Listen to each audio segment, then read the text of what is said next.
This is a simple story about the history of software. We will travel along a timeline. We will stop at the big steps along the way. We will see how one idea led to the next. This journey is not just about technology. It is about people solving problems. Each step we discuss was a small revolution. It opened new doors for what was possible. It allowed the next generation of builders to stand on the shoulders of giants. Our tour will begin in the early days of computing. Long ago, people used mechanical machines to do math, gears, wires, switches. These machines filled entire rooms and consumed vast amounts of power. Giving them instructions was a slow, physical process. Programmers, often women, would rewire panels and flip switches for a single calculation. A big early idea was the punch card, a stiff piece of paper holding information as a pattern of holes, hole present, hole absent, data and instructions. Operators fed stacks into readers. The machine detected holes and executed commands one by one, an early way to give a sequence of instructions. Programs could be saved, shared, and reused, though slow and error-prone. Next came the stored program computer. Pioneers like Alan Turing and John von Neumann put the instructions inside the computer's own memory. The same memory that held data now held code. A program became just another form of data, a revolutionary shift in thinking. Computers could run a program and modify it. They became far more powerful and flexible, universal machines, not just fast calculators. This principle remains the foundation of almost every computer since. It clearly separated hardware from software, a ghost in the shell. With stored programs, computers were ready for a new language, how to speak to the machine. With stored programs, computers became more capable, but programmers still wrote in machine code, long strings of ones and zeros. Hello world, binary. Hello world, assembly. Hello world, Python. Assembly used mnemonics that an assembler translated to machine code.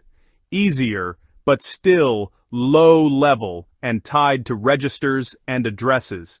High-level languages were the leap. Fortran helped scientists write math. COBOL brought readable programs to business. Abstraction let programmers focus on problems. Compilers made code portable across machines.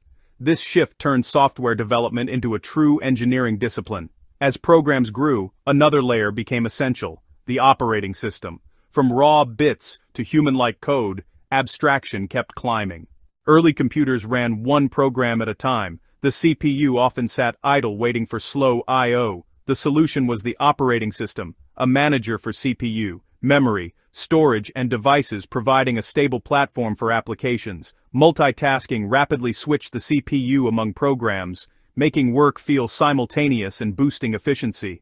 Time sharing extended the idea to multiple users, making computing accessible to universities, labs, and big business. The OS hid low-level hardware details so developers could focus on solving real problems. Shared managed resources laid groundwork for today's interactive connected computing. Next, computing leaves the classroom and lands on the desk. Efficiency through orchestration, that is the OS.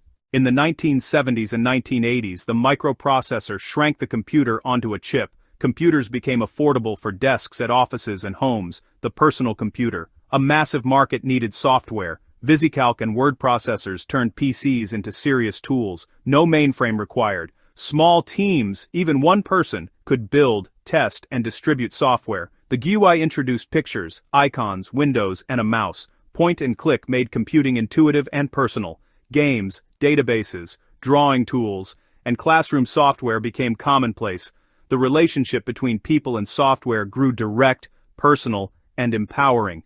Next, connect the world. Smaller, friendlier, everywhere. The internet began as a resilient research network. The World Wide Web made it accessible to everyone. Software no longer had to be installed on your PC. It could live on servers and run in your browser. Developers could deploy globally and update everyone at once. Open source made source code freely available to read, modify, and share, a radical shift from proprietary secrecy. Linux powers the web, Android phones. Apache helped launch the web. Global collaboration produced world-changing tools. Vast free libraries reduced cost and accelerated development. Then, software moved into our pockets, backed by the cloud. Connected and collaborative. The smartphone put an internet-connected computer, with touch, location, cameras, and sensors, into our pockets. App stores created a frictionless marketplace reaching billions. Mobile apps reshaped how we navigate, socialize, share, message, and play. Developers learned new principles for small screens and touch-first interaction. Cloud computing took time-sharing global, on-demand servers, storage, databases, AI services, scale with a click. Mobile front-ends plus cloud back-ends define most modern digital services. It's pretty remarkable. How we build software evolved too. Traditional waterfall was slow, rigid, and risky. Feedback came too late. Agile uses short sprints to build, test, and deliver working software, with rapid feedback and adaptation. It values working software and collaboration over heavyweight process. DevOps unites development and operations with shared responsibility and heavy automation. Continuous integration catches errors immediately. Continuous delivery lets any passing build ship safely. Releases become routine and low risk. Better software, faster. Plan, code, build, test, release, deploy, operate, monitor. Next, data and intelligence. Today, software is woven into modern life. Networks, finance, transportation, entertainment, homes, cars, and our pockets. The story of software is a story of increasing abstraction, unlocking productivity at every layer. Modern software learns from data to make predictions, recognize patterns, and provide intelligent features. It is becoming less of a static tool and more of an adaptive partner. Expect more automation in writing and delivering software, and new interfaces, voice, gesture, even neural. The future must be more secure, more private, more ethical, and more fair. From ENIAC pioneers to millions on GitHub, the story is people solving problems to make life better. Software grows step by step. Each idea builds on what came before, shaped by builders and users alike.